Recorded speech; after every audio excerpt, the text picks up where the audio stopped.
आनंद रामायण विवाह कांड चौथा सर्ग। आइए हम सब मिलकर के प्रवेश करते हैं चौथे सर्ग में। कुश एवं लव के विवाह महोत्सव का वर्णन। दोनों बालकों से स्त्रियों का विवाह के लोकाचार देशाचार को संपन्न करना। श्री राम आदि का वापस अयोध्यापुरी लौटना। अयोध्यापुरी के उल्लास का वर्णन। नाग कन्या कुमुदत्ती के साथ कुश के द्वितीय विवाह का वर्णन।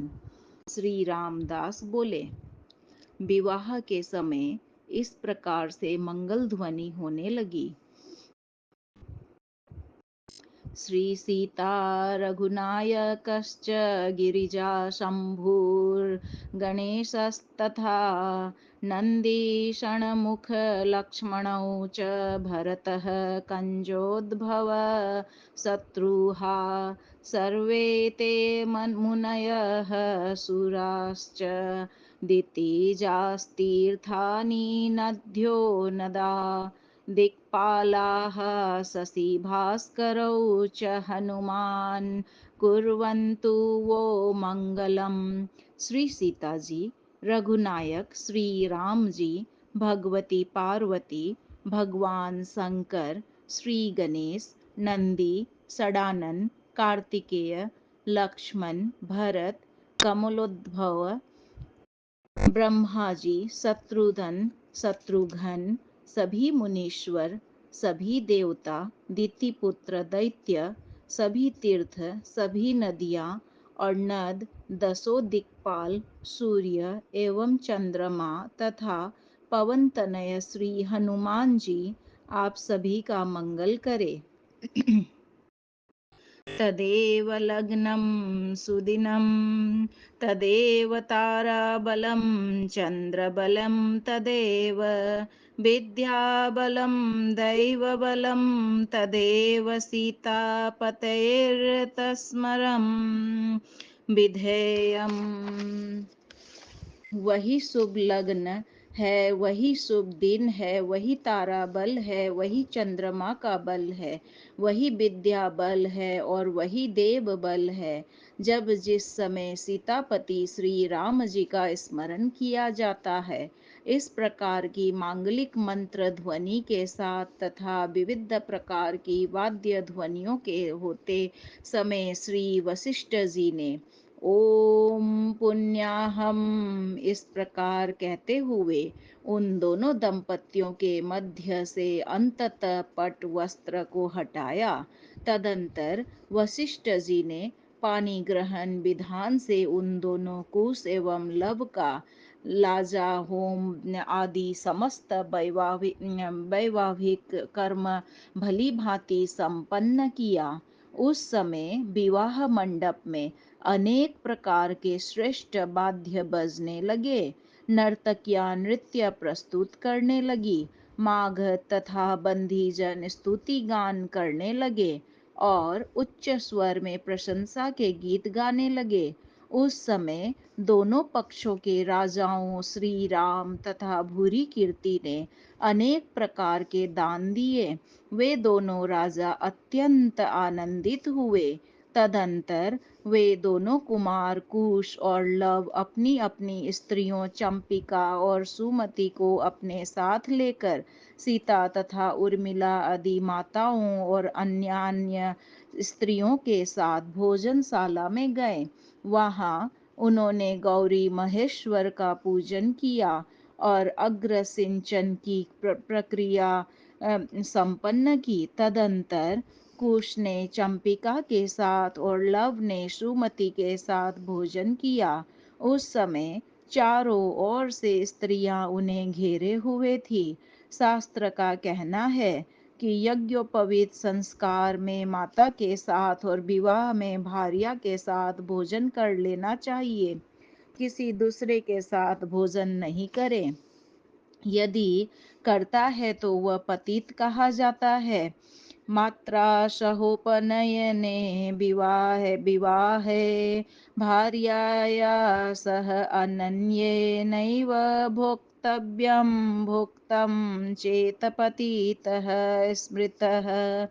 तदंतर श्री राम ने भी बंधु बांधवों, पूर्ववासी जनों, मित्रों तथा श्रेष्ठ राजाओं के साथ भूरी कीर्ति के भवन में अत्यंत आनंद के साथ भोजन किया। राजा भूरी कीर्ति की बहुओं के द्वारा बार बार प्रार्थना एवं आग्रह किए जाने पर सीता ने भी स्त्रियों के साथ भोजन किया। तदंतर राजा भूरी कीर्ति ने अनेक प्रकार के आनंदोल्लासों को बड़े ही उत्साह से संपन्न कराया। उस समय वे दोनों वर वधु दंपति अतिशय आनंदित हो रहे थे। रात्रि के समय वे अत्यंत सुशोभित हो रहे थे। इस प्रकार से अनेक प्रकार के आचरों एवं आनंदोत्सव के साथ 3 दिन व्यतीत हो गए। चौथे दिन की बात है, रात्रि में बांस के पात्र में सुशोभित दीपक के द्वारा उन दोनों कुमारों की आरती उतारी गई। तदंतर देशाचार के अनुसार उन दोनों बालकों ने अपनी अपनी वधुओं को अपनी अपनी पीठ में बैठाया और उन दोनों ने विवाह मंडप के आंगन में अत्यंत कुशलता पूर्वक नृत्य किया। उस समय सभी माताएं और सास आदि बड़े ही आदर पूर्वक आनंद से वह नृत्य देख रही थी। श्री राम से मैत्री संबंध स्थापित हो जाने से राजा भूरी कीर्ति को बहुत अधिक प्रसन्नता हुई। उन्होंने कुश तथा लव को अनेक प्रकार की बहुत सी सामग्री भेंट में प्रदान की। राजा भूरी कीर्ति ने 1 लाख श्रेष्ठ हाथी, इतनी ही पालकियां, 5 लाख घोड़े तथा धन धान्य से परिपूर्ण 1 लाख रथ, दोनों पौत्रियां चंपिका तथा सुमति के पतियों कुश तथा लव को पृथक पृथक प्रदान किए। इसी के साथ ही विविध प्रकार के उत्तम उत्तम वस्त्र, अलंकार, गोए आदि कितनी मात्रा में प्रदान किए, इसकी गणना ही नहीं है।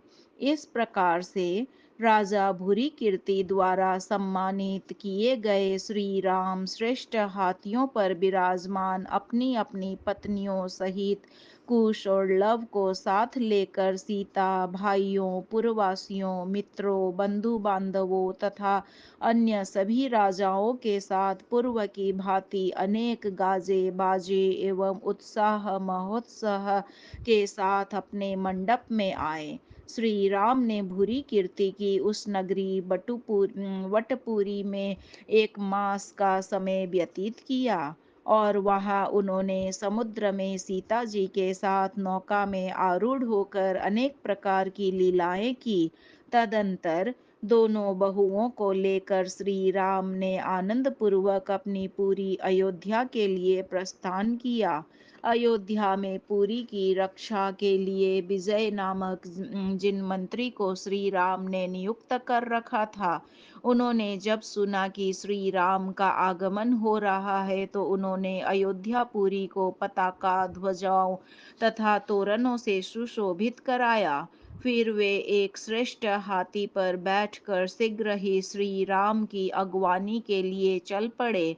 उस समय वाद्यों की तुमुल ध्वनि हो रही थी, नर्तकियां नृत्य प्रस्तुत कर रही थी। श्री राम ने सभी बालकों, मित्रजनों, बहुओं, सीता, भाइयों और भाइयों की स्त्रियों, सेना तथा पूर्ववासी जनों के साथ मार्ग में हो रहे नृत्य आदि कौतुकों को देखते हुए अयोध्यापुरी में प्रवेश किया। वहां नर्तकियां नृत्य कर रही थी तथा बंदी एवं मागध जन स्तुति गान कर रहे थे। अपनी अपनी स्त्रियों के साथ दोनों बालक लव और कुश श्रेष्ठ हाथियों में विराजमान होकर अत्यंत सुशोभित हो रहे थे। मार्ग में स्त्रियां उन पर पुष्पों की वर्षा कर रही थी। इस प्रकार से दोनों बालकों के साथ श्री राम जी अपने भवन में पहुँचे। वहां उन्होंने दोनों बालकों से लक्ष्मी का पूजन कराया और अनेक प्रकार के दान प्रदान किए। तदंतर श्री राम ने प्रसन्नता पूर्वक विविध प्रकार के वस्त्रों तथा अलंकारों को प्रदान कर सभी मित्रों, सभी पूर्ववासी जनों, इष्ट जनों, जनपद निवासियों आदि सभी को संतुष्ट किया। इसके पश्चात श्री राम ने साथ में आए हुए राजा भूरी कीर्ति की संपूर्ण सेना एवं मंत्रियों को सम्मानित कर उन्हें वापस वटपुरी में प्रेषित किया। इसके अनंतर श्री राम ने सभी जनपद वासियों, मित्रजनों, वानरों, विभीषण आदि प्रियजनों को अपने अपने स्थान जाने की आज्ञा प्रदान की।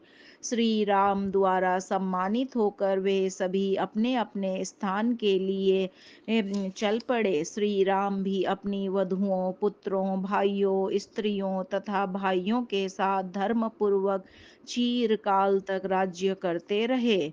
श्रावण मास की अमावस्या से लेकर वर्ष में पड़ने वाले षोडश उत्सवों के दिनों में राजा भूरी कीर्ति अंततः पुर निवासियों तथा सभी बालकों के साथ श्री राम को बड़े ही आदर पूर्वक अपने यहाँ महोत्सव में बुलाते थे।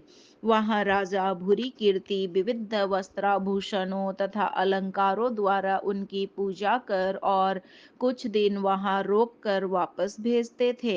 श्री रामदास बोले, हे विष्णुदास, वर्ष भर के वे 16 उत्सव के दिन कौन कौन है, मैं बताता हूँ, तुम ध्यान पूर्वक सुनो। श्रावण मास की अमावस्या तिथि अत्यंत श्रेष्ठ कही गई है।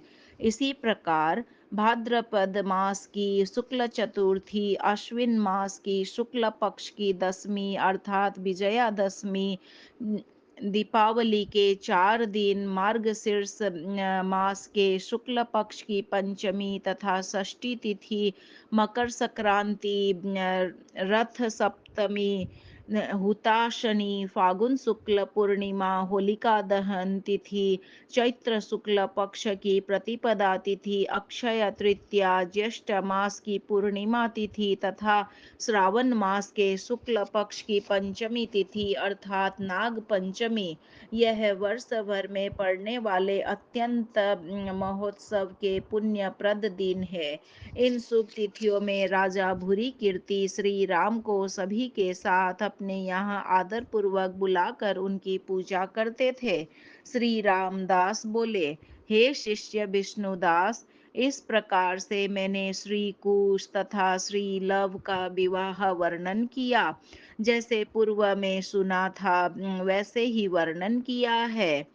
आगे भविष्य में जब श्री राम जी का वैकुंठारोहण हो जाएगा, तब किसी एक दिन जब अयोध्या में कुश अपनी स्त्री चंपिका के साथ सरयू नदी के पवित्र जल में जल क्रीड़ा करेंगे, उस समय कुश के दाहिने हाथ में पहना हुआ अत्यंत उज्जवल स्वर्णमय कंकन सरयू नदी के जल में गिर जाएगा। उस समय उस जल में स्थित कुमुद नाग की बहन कुमुदती उस कंकण को लेकर अपने भवन में चली जाएगी। तब उस कंकण को प्राप्त करने के लिए वान का निशाना साधेंगे। वे सरयू नदी के जल का शोषण करने के लिए सन्नद्ध हो जाएंगे। तब सरयू नदी कुमुद के समीप जाकर कंकन प्रदान करने के लिए प्रार्थना करेगी। तब नागराज कुमुद कुश को अत्यंत क्रुद्ध देख भयभीत हो उठेंगे और अपनी बहन कुमुदती को लेकर वे कुश के पास आएंगे और कुश को प्रणाम करेंगे तथा अपनी बहन उन्हें सौंप देंगे। वे कुश उनके कंकण सहित अन्य भी अनेक रत्नों को भेंट में प्रदान कर उनके साथ मित्रता कर लेंगे। तब कुमुदती कुश की दूसरी भार्या होगी। उससे कुश को जो पुत्र प्राप्त होगा उसका नाम अतिथि होगा। कुश की प्रथम पत्नी राजा भूरी कीर्ति की पौत्री चंपिका से कन्याएं ही उत्पन्न होंगी, पुत्र नहीं। उसी कुश पुत्र अतिथि के द्वारा आगे सूर्य वंश का विस्तार होगा। हे शिष्य विष्णुदास, इस प्रकार से मैंने कुश की 2 पत्नियों के विषय में तुम्हें बताया।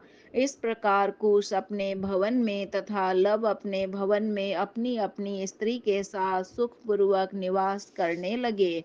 सर्ग 4 यहाँ संपूर्ण हुआ। सियावर रामचंद्र की जय, पवन सुत हनुमान की जय। श्रीमन नारायण नारायण नारायण, भजमन हरि नारायण नारायण नारायण।